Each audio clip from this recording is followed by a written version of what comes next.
A los que no conozcáis ni quién es Sergio ni quién es Joan, bueno, pero los tenéis ahí puestos en los dos en Mundo BSO y los tenéis puestos los dos en IMBD. Dejadme que hable primero de Joan Martorell. Joan Martorell es un compositor, músico, orquestador, en fin, hombre de la música. También Sergio le pasa, ¿eh? Por la vena no les corre sangre, sino notas musicales. Y cine también. Y Joan, su devoción, o sea, su vida profesional, el grueso de su vida profesional es la orquestación. Orquestar para compositores del audiovisual. Ha hecho un montón de trabajos en España, en cine español, con Celtia Montes, en fin, con John Balén. Y también está haciendo mucho trabajo en Estados Unidos con Remote Control, si no me equivoco, con Hans Zimmer. Infierno, bueno, ahora la última de James Bond, él también está trabajando ahí.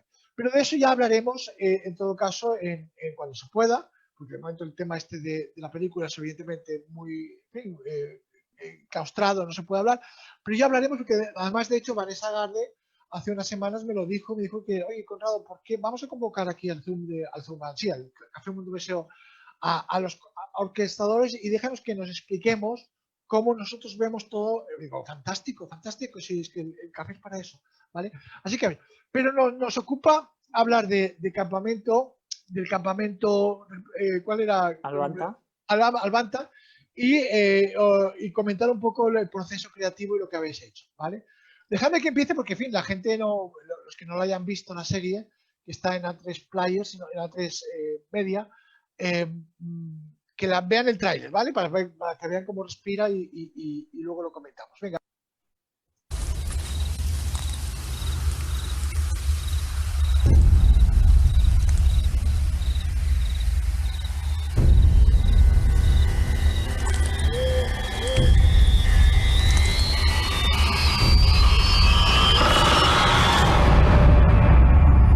En este sitio, nada es lo que parece. Bienvenidos a Albanta. Vais a estar aquí todo el verano. Esto es un campamento de autoayuda. Nadie está en su mejor momento. Aquí pasan cosas muy raras. Vamos a salir de aquí. ¿Cómo se sale de un sitio cuando ni siquiera sabes dónde estás? Sé dónde está lo que buscáis. Es una puerta, en mitad de la nada. Sé lo que has visto, porque yo también lo he visto. Tenéis que sacarme de aquí. Esto no es un campamento. Digamos que aquí hay personas reales y cosas que no lo son. Muy resumidamente, a ver, es una serie cuyo target, cuyo objetivo es el público adolescente, aunque eso me fastidia un poco porque el público adolescente debería estar pudiendo ver Ciudadano Kane. Pero efectivamente, en fin, es el target del público, el público muy jovencito, pues eso. Y es una serie televisiva que bebe de muchísimas fuentes, ¿vale? De eso. Entonces, cabalga entre dos géneros, que es el género del terror. ¿Qué pasará en este extraño campamento? Podéis pensar como la referencia en Midsommar, por ejemplo, la película. Pero por otra parte también bebe de otras fuentes tipo Lost, todo esto, porque, en fin, la película tiene muchos flashbacks que explican historias de personajes que hay ahí, en fin, y eso, ¿vale? Si recordáis, el título de esta charla que vamos a tener con ellos dos es Terror y Dolor, porque un poco la serie habla de ambas cosas, ¿vale? En fin, vamos a ir viendo poco a poco, sin hacer spoilers ni esto, porque tampoco... lanzo la pregunta que hago siempre, o sea, la pregunta que hago siempre a todos los corderos que pasan por aquí, por el café, y contestáis los dos, libremente, turno abierto. Ya os dije que esto no es una entrevista, sino una conversación a tres. La primera pregunta, ¿por qué esta serie necesitaba música? No hablo de vuestra música, sino ¿por qué esta serie necesitaba música? Pues además de porque hay un sector del arte que tenemos que vivir. No, necesitaba música porque había que marcar claramente lo que era el personaje en sí, de lo que era la serie, lo que era o la ciencia ficción, o más, dirigir un poquito al espectador, porque no es solo ciencia ficción, es lo que dicen, no vamos a hacer spoiler, pero detrás hay mucho dolor. Y ese dolor también se tiene que ver con la música. O sea, había un guión musical muy claro, además había el director y el productor tenían clarísimo, además de que éramos nosotros quienes la teníamos que hacer, tenían claro que la música tenía que correr un papel muy importante dentro de la historia. ¿Joan? Sí, tal cual dice Sergio. Yo creo que es evidente que sin ver la serie es difícil de entender. Cuando la ves, creo que lo tienes muy claro. Que hay dos digamos, protagonistas, que es en la misma música hay dos mismos protagonistas, que sería, claro, es que es difícil hablar sin tener que decir, ¿no? Pero entonces, creo que la música le da estas dos visiones, ¿no? Dentro de la misma serie pasan cosas donde realmente la música te deja situarte en ese mundo, en un mundo o en el otro, ¿no? Entonces, yo creo que es lo que realmente te marca eso. Y aparte de acompañarte las emociones y a veces también de confundirte, ¿no? Porque la música te puede llevar a un sitio a otro, pero te puede, claro, a nivel psicológico, que es una serie que esto sí lo podemos decir, ¿no? Que te lleva a diferentes estadios mentales, emocionales, etcétera. La música, digamos, a veces te guía, pero a veces te confunde. Entonces, es un poco ese juego entre todo, ¿no? Lo que se dice, pero no se ve, y lo que no se ve, pero se dice, ¿no? Sí, porque también decía eso, una cosa clara es que tenía el director y los guionistas, los creadores de la serie, es que la serie son 6 episodios de una media hora cada uno, y es verdad que querían que hasta mitad de la serie, de la temporada, no supiese de dónde te viniesen los palos, iba a decir, pero estamos en horario infantil.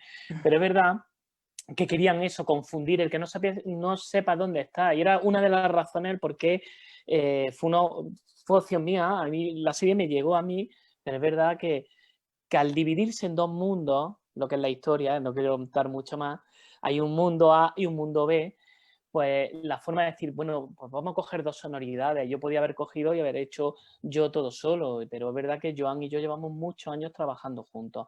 Y digo, si hay alguien que pueda hacer esto, es Joan, porque es verdad que yo le doy sentido a la vida de Joan, siempre se lo digo, ¿no? No, pero es verdad que es que me da calidad a mi vida. le dé calidad y caché, ¿no? Pero es verdad que dije, mira, vamos a hacerla juntos, y lo llamé y dije, tú te vas a encargar de una parte, una cara, esto es como una moneda, cada historia tiene una cara. Digo, tú vas a hacer la cruz y yo la cara, pero siempre con la misma melodía y tal. Pero es verdad que trabajamos en paralelo, pero no trabajábamos juntos. Y eso ha sido muy bonito porque como eran dos ambientes diferentes, no hemos tenido ningún problema, ni uno a la hora de trabajar. Yo quiero deciros que después de haber visto la serie, tengo algo que comentaros, algo que me parece interesante. Es decir, en fin, la serie es una opinión personal, la serie es, en fin, evidentemente, en fin, podría ser muchísimo mejor y podría tener más, pero bueno, supongo que es con la, en fin, lo que había ya está. Pero la serie efectivamente discurre por dos caminos, pero tiene una cosa que me parece, no sé si es una fricada mía o una interpretación demasiado intelectual mía, y a lo mejor no era la cosa, o a lo mejor salió de azar, pero efectivamente, a ver, terror y dolor, es decir, terror es lo que está pasando en este sitio, y dolor, la explicación de por qué estos personajes están en este sitio, ¿vale? No estamos haciendo spoilers, repito. Bien, el terror genera una expectación en el espectador. Es decir, ¿qué va a pasar? El terror genera una pregunta. La música de terror genera una pregunta. Es decir, ¿qué es lo que va a pasar? Y la música del dolor genera otra, que es ¿qué ha pasado? ¿Vale? Por tanto, la música, de alguna manera, la música de terror, y cualquier película en realidad que juegue con terror y dolor, la música del terror lleva hacia adelante en busca de lo que sea, y la música del dolor echa hacia atrás. ¿Qué ha pasado atrás? ¿De dónde venimos? Yo hablabais de confusión y de caos, y me parece que es la clave del cine de terror. Es decir, por una parte estás mirando hacia adelante, caminando hacia adelante, a ver si encontramos respuesta a esa gran pregunta de qué demonios está pasando en esta casa deshabitada, pero por otra parte la música del dolor echa hacia el espectador hacia atrás, le obliga a mirar hacia atrás. ¿Qué está pasando con estos personajes? qué pasó en el relato, ¿vale? Con lo cual sí que genera involuntariamente, a lo mejor, o deliberadamente, ya lo explicaré, una cierta sensación de caos, ¿vale? De caos. ¿Qué pasa? Que ningún espectador quiere escuchar música de terror. Y se la impone. Y se la impone. Es decir, la música de terror siempre es una música agresiva, hostil, antipática, es una música a la contra del espectador. Y en cambio la música del dolor, al ser una música explicativa, es decir, una música humana, en fin, como si lo fuera, de alguna manera el espectador se intenta agarrar a eso, ¿no? No sé si me estoy explicando bien. Sí, sí, sí. Sí, sí, sí.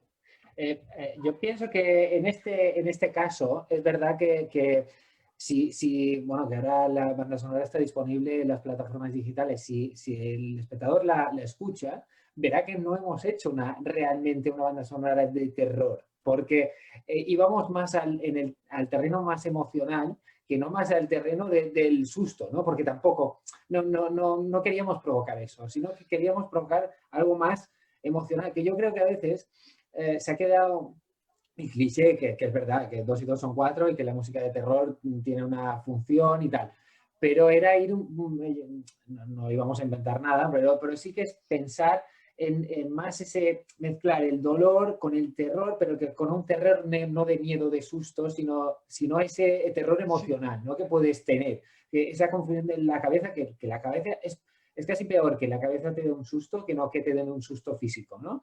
Entonces era un poco ese el tema, ¿no? Y por eso la banda sonora, si el espectador la escucha y no ha visto la serie, diría, ostras, no le parecerá que es una banda sonora de eso. De hecho, si me permitís, os diré que yo creo que el juego de estrategia que se hace en la serie creo que es bastante evidente. A lo mejor es deliberado, quizá no lo sea. Y es que efectivamente la música del terror ambiental o del terror es más llamativa. La música dramática del dolor va apareciendo poco a poco, pero y al final resulta que se cambian y al final, a partir de no sé qué capítulo, resulta que de aquel terror no queda casi nada. Y solo queda el drama, el dolor. Es decir, el espectador ha dicho, oye, yo he puesto play a una serie que me iba a dar miedo y que me iba a dar yuyu y que me iba a dar bien, porque me lo estaba diciendo el contexto del argumento y la música también, y resulta que lo que me está hablando la serie es de otra cosa mucho más íntima, mucho más personal, mucho más esto. Y esto la música está logrado, Joan y Sergio. Es decir, hay un cambio de tornas, hay un cambio de protagonismo, la música de esa aparente de terror va difuminándose, va diluyéndose y va tomando cuerpo la música dramática, ¿vale? Y es por eso por lo que creo que estoy completamente de acuerdo con lo que dice Joan, y que al final, cuando acabas la serie, tú empezaste la serie diciendo esto va a ser la matanza de Texas, en el campamento, lo que como se llame, y acaba siendo otra cosa muy diferente. Y eso es una cosa que yo creo que está muy bien calculada. Sí, porque al final el terror, como dicen que la realidad supera la ficción, los terrores que tenemos cada uno dentro, porque la serie habla de eso, de esos terrores que tenemos, unos reales, que aunque parezca que no son reales, todos tenemos ese terror, al final sale del alma. Y esa música es muy melódica. No sé si me entendéis. Jugamos a dar miedo, pero no dar miedo, sino acongojar al espectador con la música que sale de dentro de los problemas de cada uno de los personajes. No, y además, de hecho, el efecto es que si aligeráis la carga de terror de la serie, que es lo que pasa, al final conseguís una cosa y es que el espectador se sienta a gusto dentro del campamento. Es decir, que es que el espectador diga que no quiero marcharme de aquí, esto es, en fin, la zona de la muerte. Y de alguna manera empaticen mucho más con los personajes. Y de eso hablaremos ahora, del punto de vista con el que ponéis la música. ¿Os parece? El punto de partida de toda serie televisiva es la sintonía, es decir, es un punto de partida.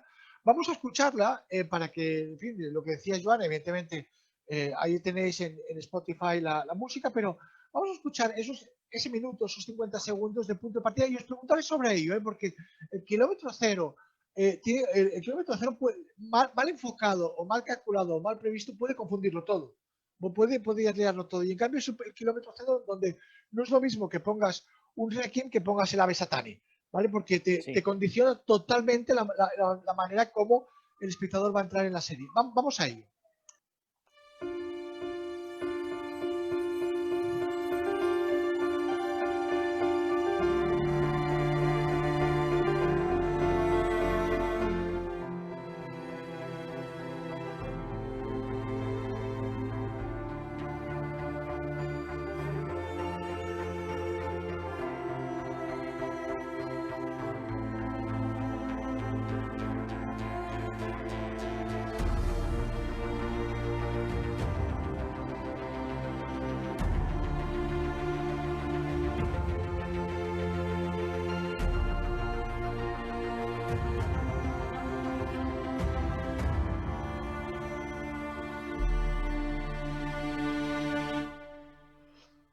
Bueno, no es una música que sea especialmente explicativa, pero que sí que... Ay, cuidado, que cierro aquí. Pero que sí que marca unas pautas de actitud, de lo que va a ser el lenguaje musical en la serie. Contadme qué os pasó por la cabeza, porque desde luego no era nada especialmente perverso a la hora de crear esta sintonía. Pues mira, rápidamente, y ahora también te explica Joan, realmente siempre suele ser que al final se hace esto es lo que es los títulos o sea, el comienzo de la serie. Pero fue lo primero que presentamos a la cadena, este trocito, y dijimos, y es que ha sido de las pocas veces que hemos dicho, esto va a ser la serie. Yo la oigo así, porque es una música suspense, pero es verdad que hay un elemento que está el violonchelo, que es lo que marca realmente el alma de lo que llevábamos cada uno dentro. Lo que digo, los problemas, esa frase de todos tenemos cadáveres en los armarios, pues yo creo que está en esa música. Y que, según, ¿no, Joan?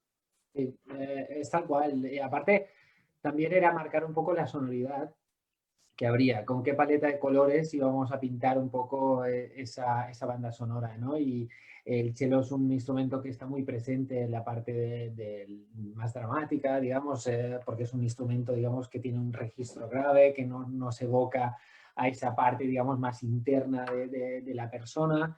Y luego esa parte, digamos más acústica con los instrumentos de cuerda, pero también esa parte más electrónica, porque no dejan de ser protagonistas que son gente muy joven, digamos. Era marcar un poco la paleta de colores con la que nos presentábamos, ¿no? Y yo creo que eso marcó también la evolución de toda la música, ¿no? Aunque las melodías luego evidentemente cambian y van mutando y cada protagonista tiene su propia personalidad, era el inicio y yo creo que bueno, así se mantuvo, ¿no? Durante la serie. Tal y como yo la veo, chicos, tal y como yo la veo, es una percepción personal, mía, de cómo veo este minuto de música. Y yo lo veo como una actitud, más que como música, porque tampoco, en fin, primero hay dos cuestiones. Es una música que va de menos a más. De menos a más, o sea, parte de la nada, o sea, de lo básico y va a lo más. Pero tampoco es una música explicativa, es como decía Sergio, tiene ese punto de dramático, ese punto de terror, pero eso no explica mucho. O sea, no se la vais a Tani puesto ahí diciendo, cuidado, que tipo Herman, que cuando vuelvas a escuchar esta música es que va a empezar la matanza, ¿vale? Es una música que genera una cierta expectación de decir, aquí vamos a contar un relato que va a ir creciendo, ¿vale? Que va a ir creciendo, va a ir del desconocimiento al conocimiento, que es un poco de lo que va la serie, porque a fin de cuentas es como pasaba en Lost, ir conociendo el pasado de esos personajes, ¿vale? Entonces es una música que en realidad, tal y como yo la veo, el gran ADN que tiene es la ternura. La ternura. Es decir, esta ternura es una música muy de arropar, muy de sin ser sentimentaloide, sin ser azucarada, sin ser para crear diabetes intelectual a quien la escuche, ¿sabes? Sergio, tú y Joan lo sabéis, venga, vamos a poner azucarillos y tal y cual. Sí, ¿vale? sí. Claro, es una música que te da un mensaje muy rápido, un mensaje de decir, donde viene a decir el contexto donde te vamos a contar la historia no es tan importante, sino es la historia que te vamos a contar, ¿vale? Es la sensación que tengo. Creo que es un arranque que podría ser simplemente un relleno musical, que los hay a montones, lo sabéis, pero yo creo que es por eso hablaba al principio de que creo que más que una música ad hoc o simplemente para rellenar un comienzo, es una música de una actitud que además, curiosamente o no curiosamente, casa y concuerda con lo que después pasa en la serie, ¿vale? Entonces, es el típico ejemplo que yo menciono de ajedrez. Es decir, te presentamos la ficha, pero con esta ficha vamos a hacer mucho juego luego. Y efectivamente, los 2-3 primeros capítulos, lo que está prioritario, lo que está es qué pasará en este campamento, serán psicópatas, vendrá un monstruo, como no sé dónde, y después resulta que todo cambia. Y acaba siendo lo que te estaba contando, el tema inicial de que aquí vamos a hablar de una cosa mucho más sentimental, mucho más emocional, mucho más personal, mucho más humana, ¿no? Sí, era una declaración de intenciones, lo que dices tú. Pero sí, antes de seguir hablando, lo que sí me gustaría es que el poner en antecedentes y en situación. Cuando hemos empezado a hablar de la serie, sí te tengo que contar, es típica serie que va muy bajo presupuesto, una serie que iba para Floxer, o sea, la típica serie que no es daban ningún duro por ella, no, sino que que era más de la segunda división. Pero lo bueno de este tipo de productos es que no tienen la lupa encima como la tienen otras series de primera. Entonces, ¿qué ha pasado? Que son estas cosas que han salido bien al final. Musicalmente, tanto... y se ven las carencias de presupuesto. Tú no abres mucho plano, no se ven un montón de personas corriendo por el campo ni nada, sino es más pequeño, pero es verdad que la música... Con esta le pasa lo mismo también, que te cuente Joan, a la hora de grabar, podíamos grabar una gran orquesta. También la otra situación que pasó es que nos dieron la serie cuando empezó el confinamiento, el primer confinamiento. Pues ya lo vamos a ver por primero y segundo ahora. Pues la empezamos a hacer en primer confinamiento y la entregamos a la salida del primer confinamiento. No te podíamos grabar ni con orquesta, no podíamos hacer nada de eso. Entonces tuvimos que jugar un poco con los elementos que teníamos, ¿no, Joan? Ya, pues sí, y aparte a lo que dice Sergio, que tiene toda la razón, hay otra cosa, y es que creo que como serie en sí, porque a mí tengo que decir una cosa, y es que yo la primera vez que la vi, que me la mandó Sergio y me dijo esto, ¿no? Dice, quiero hacerlo contigo y tal, no sé cuántos y tal. Yo la vi, y la primera vez tengo que confesar que casi no la entendí. Entonces, que le tuve que dar como una segunda oportunidad, es decir, o sea, porque es muy... lo vi como muy arriesgada y complicada hacer una serie así, ¿no? Pero en España yo no había visto algo así, tengo que decir, es lo que dice Sergio, ¿no? Y con el presupuesto, con estas historias y tal, era como muy arriesgada, ¿no? Pero es verdad que la segunda vez, cuando lo volví a ver, dije, hostia, pues es que tiene cosas muy interesantes. Es verdad que todo es mejorable, incluso nuestra música, aunque parezca que no. La tuya, Joan, tu parte. La mía sí, la de Sergio no. Pero no, en serio, que el tema es que es una serie que ha ido mejorando a medida que hemos tenido otro montaje o lo que fuera, ¿no? Entonces ha ido cambiando y a medida que te vas entrando en la serie, porque es verdad lo que tú dices, Conrado, en los primeros capítulos no sabes muy bien qué está pasando, pero luego todo empieza a tener un sentido. Y es eso lo que hablamos, ¿no? Es como el terror y el dolor se mezclan tanto que ya son uno, porque realmente todas las situaciones que surgen de allí vienen por el dolor y el terror de la situación que ha pasado, ¿no? Entonces, es como todo eso. Entonces, lo que dice Sergio tiene razón. Nos mandaron la serie al principio del confinamiento, o sea, definitiva, para empezar a trabajar al principio del confinamiento y con las herramientas que teníamos, que, bueno, por suerte hoy en día tenemos muchas herramientas para poder trabajar bien, pero es verdad que dijimos, vamos a intentar hacer lo mejor que podamos con lo que tenemos y con evidentemente con el presupuesto y con todo lo que podemos contar. Y yo creo que, mira, yo estoy personalmente, y sé que Sergio también, estamos muy contentos con el resultado. Bueno, hablemos de una cosa que me parece también muy interesante, que no acaba de estar bien, pues supongo que también por las propias carencias de la serie, o sea, en fin, no pasa nada. Supongo que el director o los directores serían gente joven, me da la sensación, no lo sé, no tengo ni idea. Pero bueno, es igual. Hablemos de cámara musical, de dónde se posiciona la cámara musical dentro de, en este caso, la serie, pero también en la película y eso. Tal y como ya hemos hablado, hemos dicho que hay dos enfoques, el terror, terror que resulta que no es tan terror de qué monstruo va a aparecer, sino un terror más psicológico, más emocional, y el dolor que hemos dicho. Y hemos visto, como ya hemos hablado, que durante la serie la cámara del terror se va apagando, va cerrando su objetivo y se va aumentando el dramático. De tal manera que aquello que en el primer capítulo parecía que iba a ser la matanza de Texas, acaba siendo otro tipo de historia, ¿vale? Bien, hay otro doble uso de la cámara, tal y como yo lo he visto, que me parece interesante hablar. A ver, bien, no hacemos spoilers, es que está en la serie, no hay problema, además se ve venir. Cada uno de los protagonistas, de los principales personajes, tienen un sufrimiento pasado que les ha hecho ser convocados a ese campamento, ¿vale?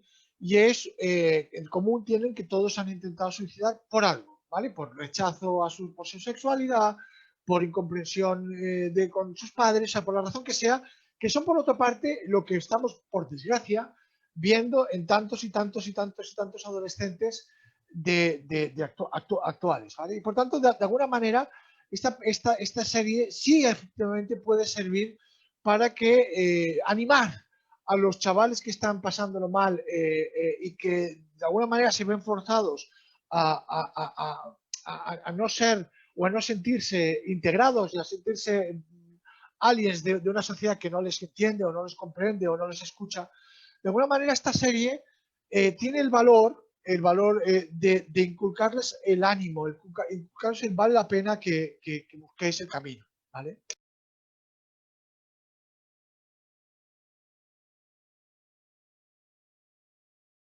Dejadme que haga un par de consideraciones sobre este momento. Las dos cuestiones. En primer lugar, imaginaros, hablo a los que nos estén viendo ahora cuando esté grabado, imaginar lo que sería cambiar las músicas. Es decir, poner esta intensidad dramática, esta intensidad empática, ponerla cuando el chico decide tirarse por la ventana. Cambiaría completamente la escena, cambiaría por completo la escena. Es decir, si pusiésemos la segunda música de Sergio y Joan en el primer fragmento, la música estaría claramente dentro del personaje, es decir, no aguanto más mi vida, estoy subiendo demasiado, me lanzo. En cambio, es una música completamente ajena al personaje, es decir, es una mirada externa diciéndole, este chico lo estamos viendo desde fuera y es un chico que está completamente roto, ¿vale? Un chico frágil, un chico esto. En cambio, en la segunda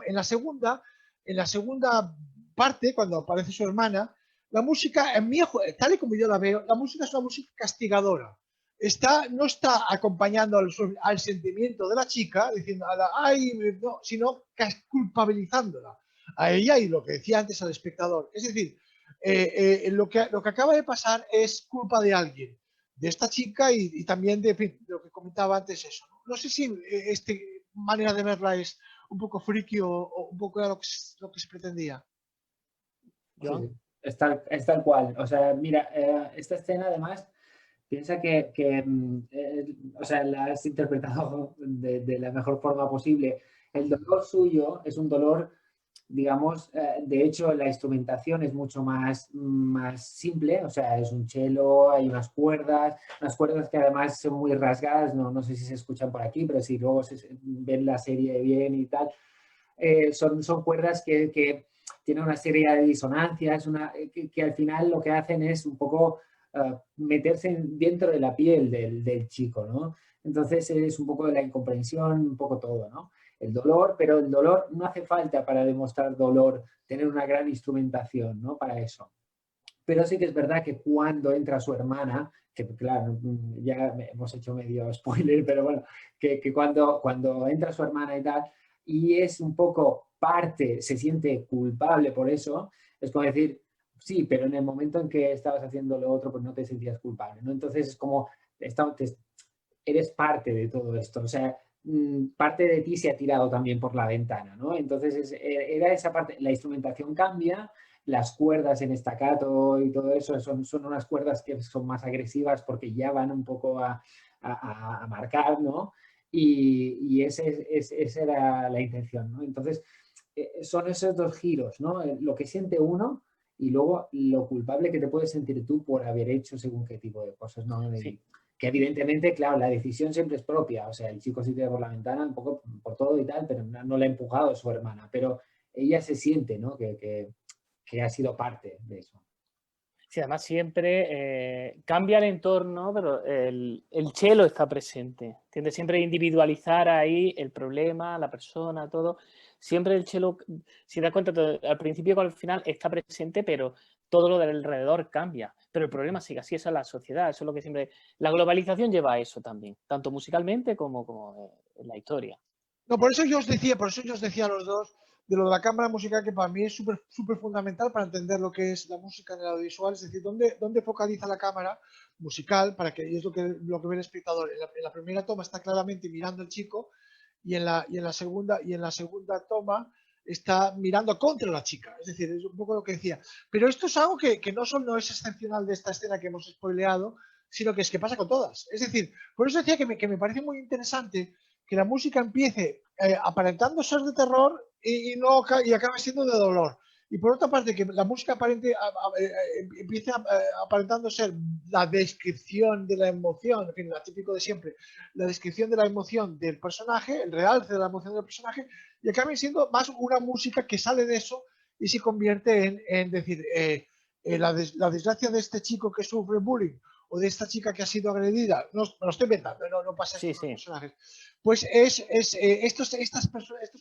esta música no es de los sentimientos de estos personajes, sino es del sufrimiento que les hemos causado nosotros como sociedad, ¿no? Un poco, y yo creo que eso, si quitas la música, directamente no está. No está. Sí. Lo Sí, que- yo creo que es lo que es que lo has definido muy bien.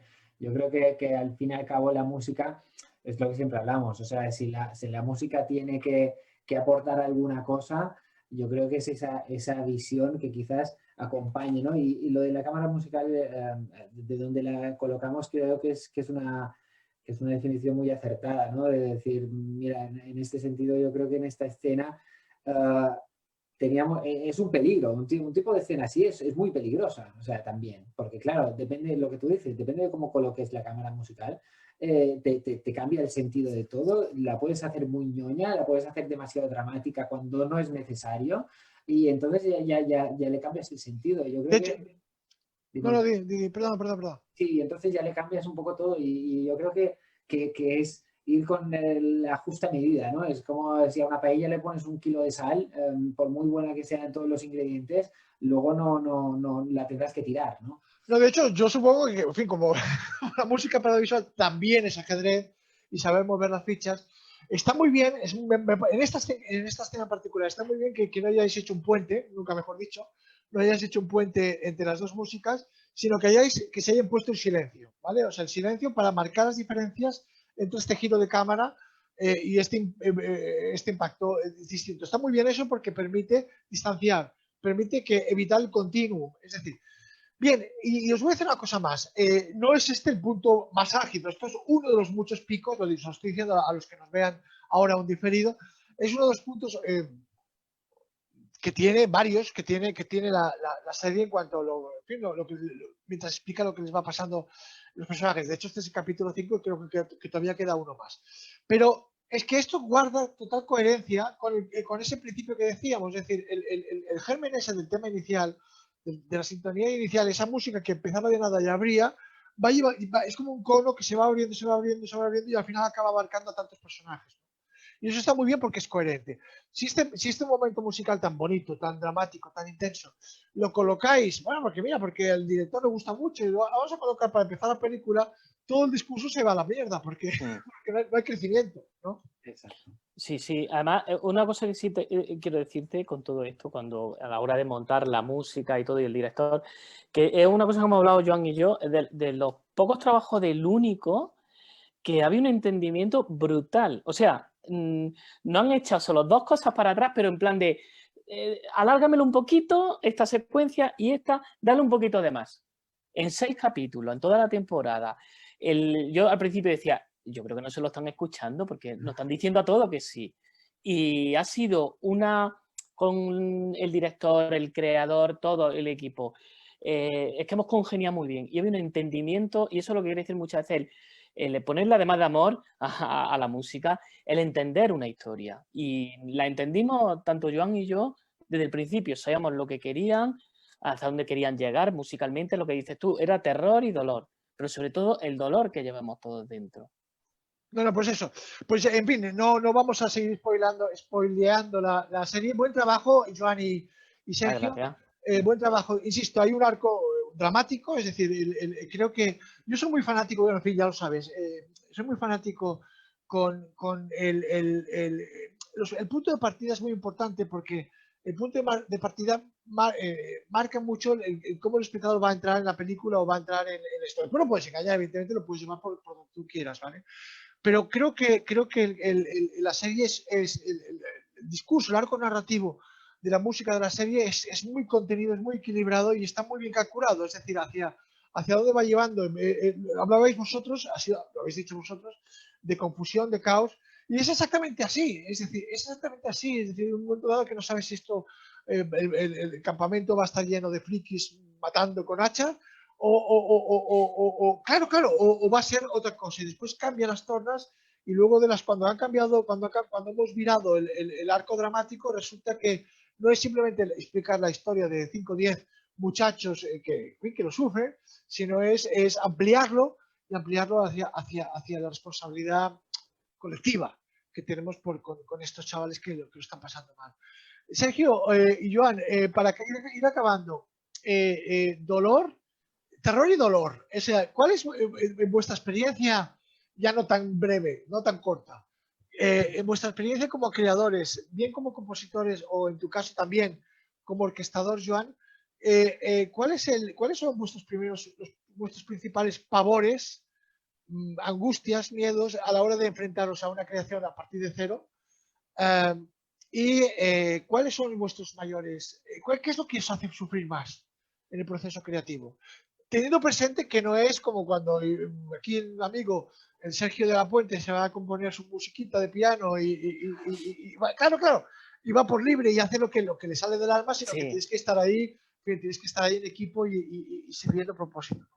Pues, a ver, además del momento terrorífico, llamar a Joan para que lo orqueste siempre, porque orquesta todo lo que yo hago.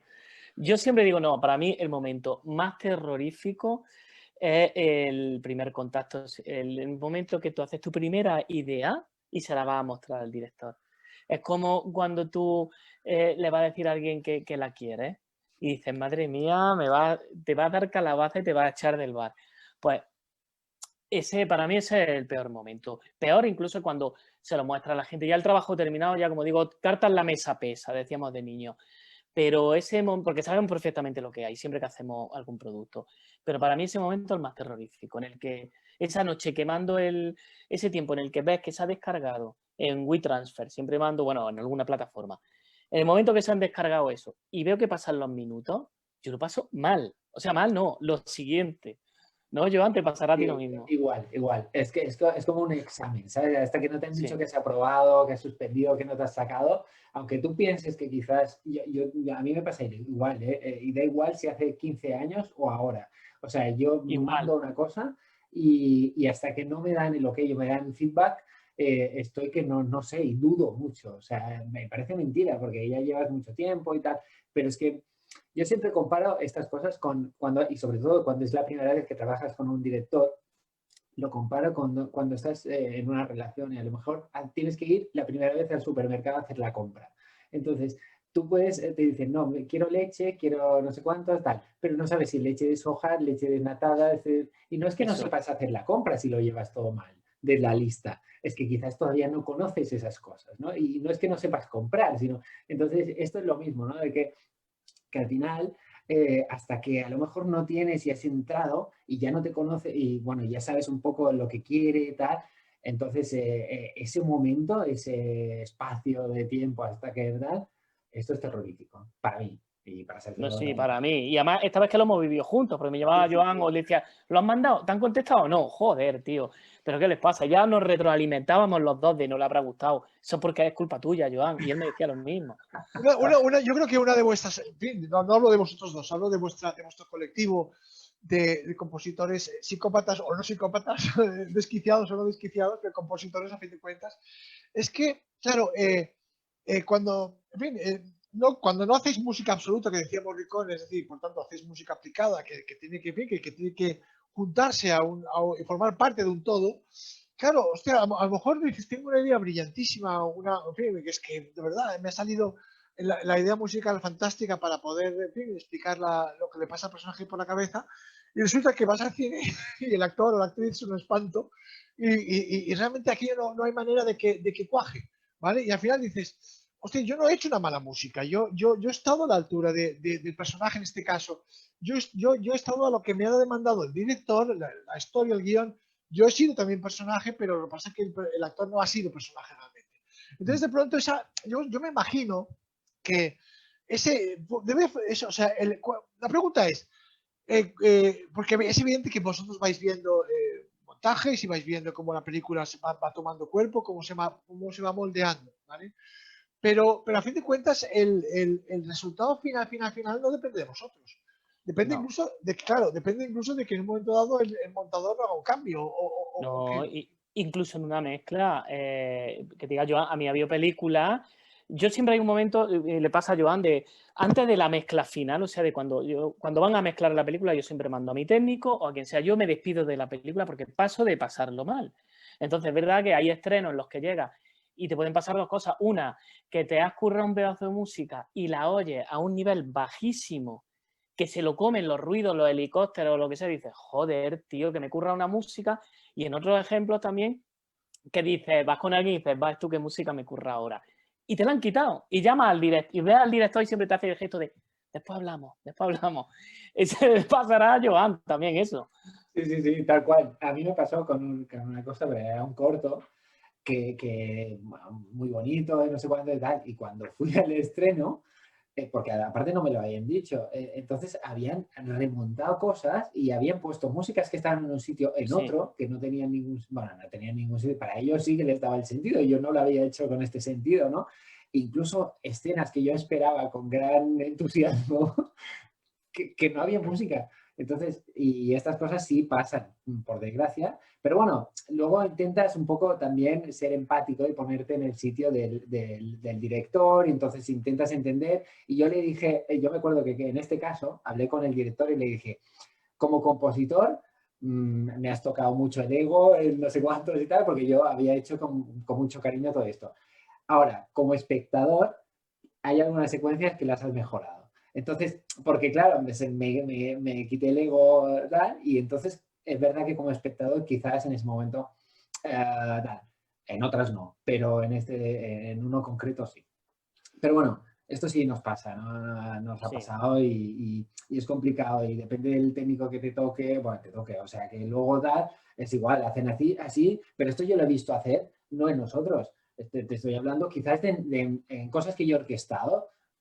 Esto con Óscar Serén, que siempre trabajamos con el Remote Control, que de hecho trabajo gracias a él con ellos. Cuando hicimos la primera, que fue Pingüinos de Madagascar, yo me acuerdo perfectamente que la banda sonora era bestial, o sea, había de todo, de Lorne, Valve, había de todo.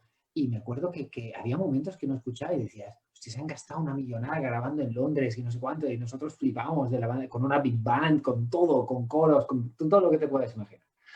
Y resulta que luego la música no se escucha. Y dices, hostia, y es un poco eso, pero bueno, ya sabemos dónde trabajamos y ya sabemos... Y además por eso, ahora, en fin, hay un debate de siempre, desde siempre que técnicamente se puede hacer. Y de hecho creo que sí, creo que está en portada de Mundo BSO. Un segundito. Sí, está aquí, ¿ves? Lo comparto un segundito. Aquí en portada de Mundo BSO, aquí este artículo que publiqué este mes, creo que fue fragmentaron la orquesta. Bueno, leedlo, se lo digo a los espectadores, que lo lean los que no lo hayan leído, porque en este artículo comento simplemente es eso, ahora sobre todo en las grandes producciones, grabar la orquesta despiezada, ¿vale? Despiezada, ¿por qué? Incluso aunque sea más caro hacerlo. ¿Por qué? Porque permite que en la sala de mezclas hay que quitar los vientos. Entonces no tienes que cargarte toda la música. Entonces hay compositores que lo consideran, en fin, un ultraje, seguramente los más clásicos, los más conservadores, y hay compositores que dicen, bueno, es que en realidad es que va de eso, va de encajar. Sí, pero no pasa, a mí me han llegado a pedir ahora películas, oye, ¿por qué no me mandas toda la banda sonora por pista? Y digo, ya, yo quiero un Mercedes, ¿sabes? Me piden ese tipo de cosas. Y es verdad que ya juegan, como digo, los editores a ser Dios o un poco a ser DJ, porque ya dicen, vale, están acostumbrados a montar por metro, por loops, que eso Joan te puede contar, porque también a la hora de orquestar ya incluso le pedimos de, oye, vamos a grabar esta parte porque sé que nos la van a echar para atrás, grabamos por un lado viento y por otro lado grabamos cuerdas, ¿no, Joan? De hecho, ahora casi todo lo que yo dirijo y grabo y todo eso, lo grabamos, siempre que haya presupuesto, evidentemente, por secciones. O sea, grabamos las cuerdas por un lado, luego los vientos por otro lado, o sea, todo lo que es metal y todo lo que es madera, ¿no? Y la percusión y todo eso. ¿Por qué? Es verdad que a nivel de mezcla te da mucho más margen para poder mezclar bien y todo eso, pero no se hace con la intención de mandar luego los stems, o sea, por separado al de mezcla de la peli que grabará todo lo que, o sea, que mezclará todo lo que es el diálogo con efectos y tal, para que él juegue con eso. No. Pero sí para nosotros, porque claro, el compositor es verdad que a lo mejor el director en ese momento las maderas le parecen demasiado, entonces se la pueden quitar o en ese momento quitarlas o mutearlas o bajarlas un poco, entonces tienes más margen de maniobra. Pero sí que se hace por esta cuestión, ¿no? y con Hans, incluso con Hans Zimmer, con él aprendimos un poco en la técnica de grabar, incluso cuerdas largas y cuerdas cortas. O sea, las largas de legatos y todo eso, y las cortas por separado para luego poder juntarlas y hacer la orquesta más grande. O sea, son técnicas diferentes que cada uno usa, pero sí que es verdad que lo que tú dices, ¿no, Conrado? De que evidentemente los compositores más clásicos es como, ¿no? Esto no puede convivir. Además, es verdad, hay una diferencia, y es que cuando la orquesta toca junta, se retroalimenta. Evidentemente escucha los metales, escucha tal, la cuerda toca con otra intensidad, pero claro, si tú grabas primero la cuerda, luego grabas el metal, la cuerda no escucha lo que está pasando, no escucha el global, aunque tú lo tengas también por separado, porque evidentemente hay una demo y se escucha un poco, pero la energía no es la misma. No, totalmente. Joan, Sergio, tenemos que hablar mucho más, ¿vale? Tenemos que hablar mucho más. Ahí, ya me conocéis, yo vivo aquí Sí. con 1000 errores y algún acierto, batallando porque no se os vea solo como compositores y hombres de música, que evidentemente lo sois, sino que se os vea y se os reconozca sobre todo como cineastas, como creadores creadores de narración, creadores de cine, de película, ¿vale? Porque a fin de cuentas la música no solo es música, sino es cine, es como, en fin, como lo es los otros elementos, ¿vale? Así que hay mucho que hablar y gracias por haber venido. Ahora, A ver si esto pronto podemos salir y volver a grabar todos, que tenemos muchas ganas, ¿eh? Joan y Sergio, lo dicho, nos vemos pronto y ya nos hablamos pronto y gracias por estar, ¿vale? No, gracias a ti. A ti por Pues venga, dejarnos nos hablar. vemos en otra ocasión. Hasta luego.